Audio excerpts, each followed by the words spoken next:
Nakakamangha ang Aurora Borealis o Northern Lights na nakita sa iba't ibang bahagi ng mundo nitong weekend. Pero maganda man sa paningin, may negatibong epekto pala ito sa linya ng komunikasyon at kuryente. Nasa frontline ng balitang yan si Gerard de la Peña. Sari-saring kulay na parang sumasayaw sa kalangitan. Talaga namang a sight to behold para sa mga dumayo sa bahaging yan ng Northern China. Sa pambihirang pagkakataon kasi, nasilayan ng Aurora Borealis o Northern Lights. Kahit pa malayo ang biyahe, marami sa mga turista ang dumayo pa mula sa iba't ibang probinsya ng China. Sino ba naman kasi ang hindi mamamangha sa ganda ng tanawin?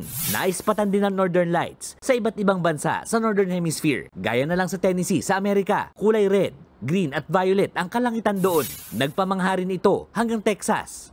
At kahit may liwanag na, kitang-kita pa rin ang Aurora Borealis. Nakakabighani rin ang mga nagsasayawang ilaw sa Palencia, Spain. Special treat pa sa mga nag-sightseeing dahil kita rin ang bahagi ng Milky Way. Pati ang mga taga-Switzerland napatingala sa ganda ng natural phenomenon na yan. Sa Vancouver, Canada, kanya-kanya mga residente sa pagkuha ng litrato at video. Pati ang mga kababayan natin doon napabilib sa Northern Lights. Kaya kahit madaling araw, napalabas sila ng bahay. Kuha naman ang time-lapse video na ito ng Northern Lights sa England. Ayon sa National Oceanic and Atmospheric Administration ng Amerika, nagkakaroon ng Aurora Borealis tuwing magkakaroon ng solar storm o pagpapakawala ng enerhiya mula sa araw. Ito rin ang nagbibigay ilaw sa kalangitan.